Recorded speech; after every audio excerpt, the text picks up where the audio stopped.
Hello everyone, welcome back in my video. तो हम लोग बच्चा 9th क्लास का पॉलिटी पढ़ रहे हैं और पॉलिटी का चैप्टर नंबर 5 हम पढ़ रहे हैं। It is working of the institution. Working of the institution chapter का it is the second video.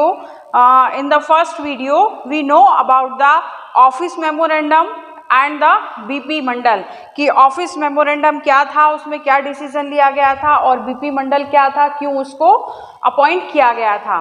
तो हमने देखा था जो ऑफिस मेमोरेंडम था क्या था वो, it was a order issued by the government. तो वो क्या था, किस लिए था वो ऑफिस मेमोरेंडम कि 27% रिजर्वेशन जो socially and educationally backward classes हैं उनके लिए रिजर्व कर देना चाहिए, उनको दे देना चाहिए। So today's our topic is need for political institution कि आखिर जो पॉलिटिकल इंस्टीट्यूशंस हैं, हमारा चैप्टर ही है वर्किंग ऑफ इंस्टीट्यूशन कि जो इंस्टीट्यूशन है वो किस तरह से वर्क करते हैं।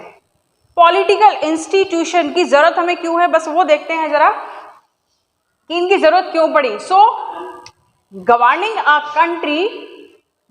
अ कंट्री इन्वॉल्व वेरियस एक्टिविटीज कि गवर्नमेंट को कंट्री को गवर्न करना है, कंट्री को स्मूथली चलाना है, तो उसमें बहुत सारी एक्टिविटीज इन्वॉल्व होती हैं। जैसे सिक्योरिटी ऑफ द पीपल कि जो उस कंट्री के पीपल हैं, गवर्नमेंट की ये रेस्पॉन्सिबिलिटी, उसकी ड्यूटी है कि वो उस कंट्री के रहने वाले जो लोग हैं उनकी सिक्योरिटी का ध्यान रखे। And the education of the people, education पर फोकस करे।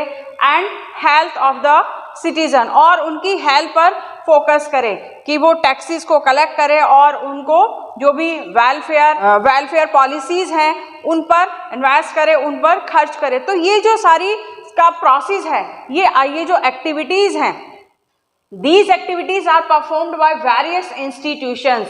तो यही जो एक्टिविटीज हैं कि कुछ इंस्टीट्यूशन का काम होता है कि वो उसको जो रूल्स और रेगुलेशंस हैं उनको फॉर्म करे, है ना। जो कुछ इंस्टीट्यूशन है या कुछ पर्सन है उनका काम होता है कि वो डिसीजन ले, जो अदर पर्सन है उनका काम है कि जो डिसीजन लिया गया है उसको वो इम्प्लीमेंट कराएं। और कुछ अलग पर्सन हैं जिनका काम है कि अगर उस डिसीजन को लेकर कोई भी किसी भी तरह के डिस्प्यूट हैं तो उनको रिजॉल्व करे। बस इसी वर्क को स्मूथली चलाने के लिए हमने मतलब कंट्री में अलग अलग इंस्टीट्यूशंस बना दिए गए हैं और उनकी रेस्पॉन्सिबिलिटी अलग अलग दे दी गई है कि जो भी एक्टिविटीज़ हैं वो अलग अलग इंस्टीट्यूशन में प्ले हो, अलग अलग इंस्टीट्यूशन में उनको फॉर्म किया जाए। So democratic government rest on different kinds of institution to run the country. So democratic government rest on different kinds of institution to run the country. Country को smoothly run करने के लिए जो democratic government है वो किस पर, different kinds of institution की जो डिफरेंट काइंड के इंस्टीट्यूशन है उस पर वो डिपेंड करती है कि वो इंस्टीट्यूशन अपना वर्क अगर ऑनेस्टली कर रहे हैं तो जो कंट्री है वो स्मूथली रन करेगी। So some institution are required to make the laws. अभी बताना कि कुछ पर्सन का काम होता है कि वो लॉ को फॉर्म करें, कुछ का काम होता है, कुछ पर्सन का काम होता है कि जो लॉ फॉर्म किए गए हैं उनको इम्प्लीमेंट कराए। और कुछ पर्सन का काम होता है कि अगर उन लॉज को लेकर कोई भी डिस्प्यूट है सिटीजन और गवर्नमेंट के बीच में तो उनको डिसॉल्व करे। वही देखिए, some institution are required to make law. कुछ इंस्टीट्यूशन ऐसे हैं जिनका काम ही है लॉ को बनाना, जैसे लेजिस्लेचर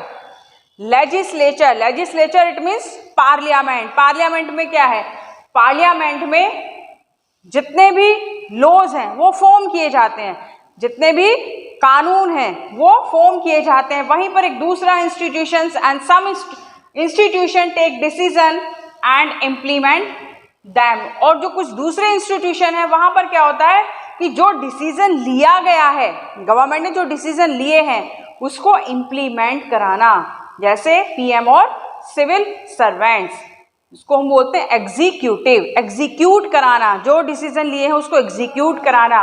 वहीं पर some institution work resolve the dispute. और अगर उस लॉ को लेकर, डिसीजन को लेकर गवर्नमेंट और सिटीजन के बीच में किसी भी तरह के डिस्प्यूट है, कॉन्फ्लिक्ट है, तो कुछ इंस्टीट्यूशन का काम होता है कि उनको जो डिस्प्यूट्स हैं उनको रिसॉल्व करना, जिसमें जुडिशरी, सुप्रीम कोर्ट और high court.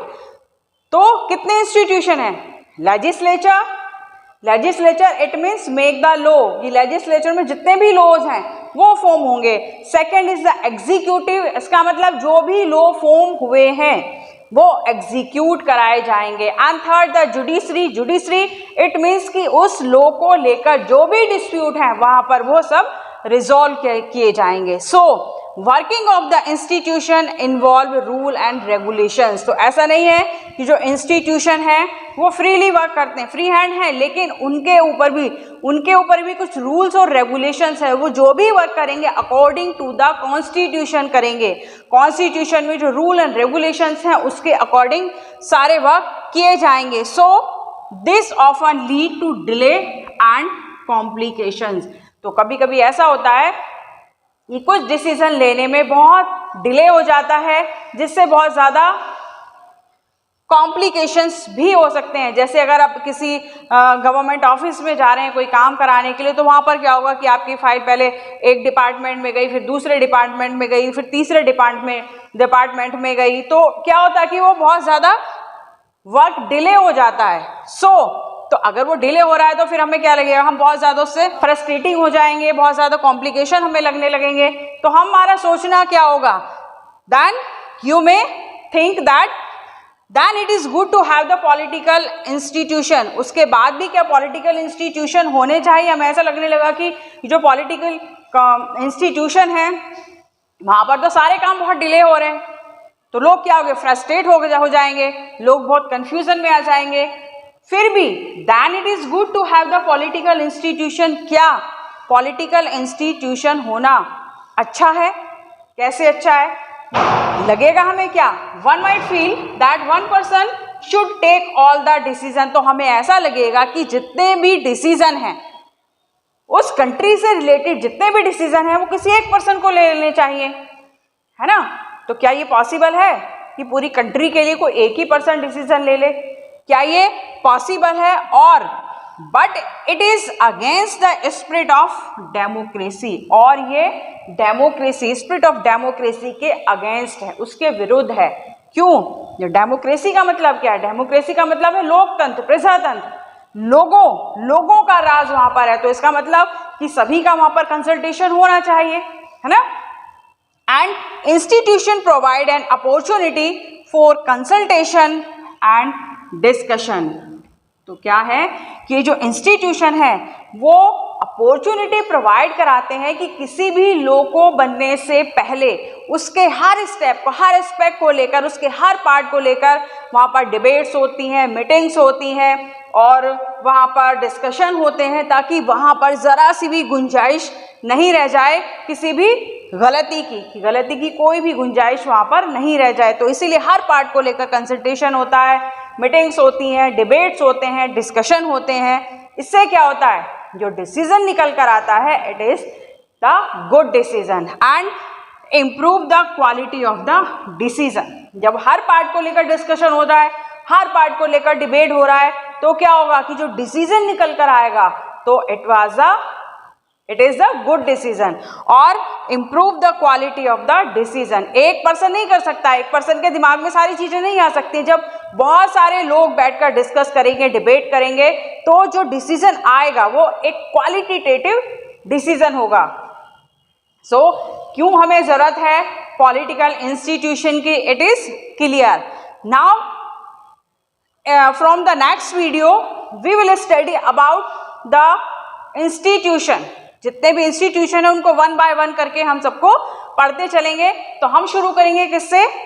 Legislature it means parliament. की जो लेजिस्लेचर है, पार्लियामेंट है, पार्लियामेंट किस तरह से अपने वर्क को फॉर्म करती है, वहाँ पर कैसे जो भी लॉज हैं वो किस तरह से फॉर्म किए जाते हैं, कौन कौन लोग उसमें पार्टिसिपेट करते हैं, तो वो सारा प्रोसेस हम पढ़ेंगे किसमें? नेक्स्ट वीडियो में। So this is all about this topic. मिलते हैं नेक्स्ट वीडियो में and in the next video our topic will be parliament. तो क्या होगा हमारा नेक्स्ट टॉपिक? पार्लियामेंट। तो मिलते हैं नेक्स्ट वीडियो में। Till then stay connected, keep learning. Thank you very much. Good bye.